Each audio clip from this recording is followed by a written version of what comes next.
Ah, dommage. Dommage.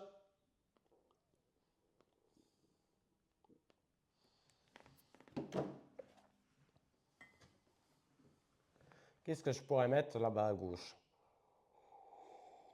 Ben, j'ai remonté, j'ai pas trouvé. J'ai tout remonté dans Fourmi.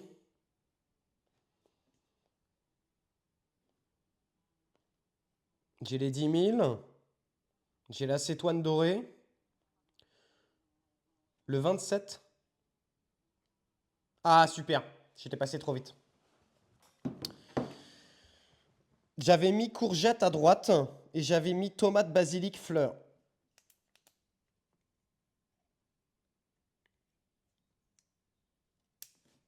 Non, mais ça dégage.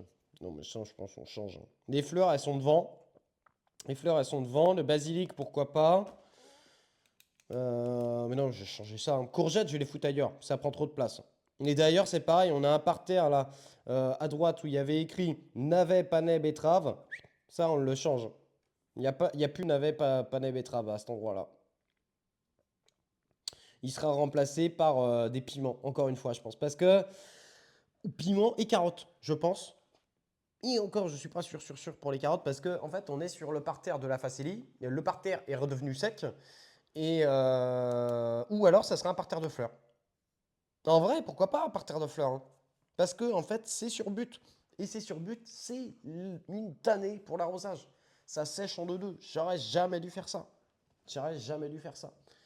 Donc du coup, on s'était enlevé un premier parterre vu qu'on a la mare. Ensuite, là, le parterre d'oignons et poireaux, par contre, je pense que ça va super bien fonctionner. Ça, j'ai pas peur. Après, du coup, bah, c'est là où on a la facélie. Donc là, vu que c'est sur but et que ça sèche très très vite, moi je pensais mettre du coup des poivrons, des piments, quelques fleurs, mais vraiment qui résistent énormément à la sécheresse parce que on va galérer avec l'arrosage. Ensuite, on a le parterre de menthe, donc ça c'est ok. Et derrière, on pourra encore remettre un parterre genre poivron, piment et aubergine aussi. C'est un parterre qui sèche très très vite, hein. Donc je sais que mes piments, mes poivrons, je les mets sur ces parterres-là. Piment, poivron, aubergine, il est à gauche de la serre. Ça c'est ok. Les haricots, parce que là j'avais mis tournesol, mais mes tomates, je pense que je vais mettre des tomates quand même à la place des... Bah là où j'ai les tipis, je vais mettre des tomates, je pense. Je pense. Je pense.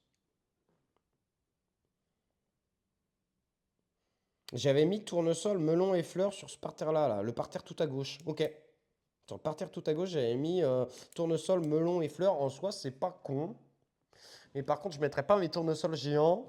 Tes tournesols de Californie, T-Boost, ils montent à quelle hauteur? 1,80?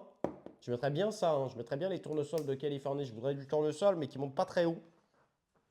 Mais qui soit plutôt très joli, avec plusieurs têtes en fait, hein. C'est ce que je me dis. Parce que le tournesol géant, c'est bien. Mais en fait, au bout d'un moment, il est tellement grand, le machin, il fait 3-4 mètres. Après, la tige, elle se casse. C'est naze, quoi. Finalement, hein, des tournesols qui montent pas très très haut, je pense que c'est mieux.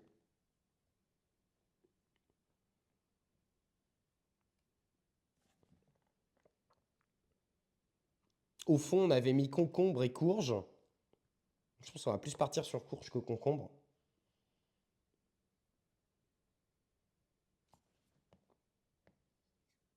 Là, on a la passiflore, ok. On avait mis des melons au fond. Oh là là. Je sais pas si je vais faire ça. Ah, par contre, les melons dans la serre plutôt que... Ah, ça peut être intéressant, les gars. Plutôt que de garder mon couvre-sol de Faceli. On peut le faucher entièrement, foutre les tomates et foutre le melon en couvre-sol au pied des tomates. Comme ça, si le melon il devient dégueulasse, c'est pas très très grave. Parce que, mais en plus, il va faire hyper chaud. Pastèque. Pastèque aussi, ça peut être bien. Pastèque en couvre-sol, ça peut être bien aussi. Salut Titi, comment ça va?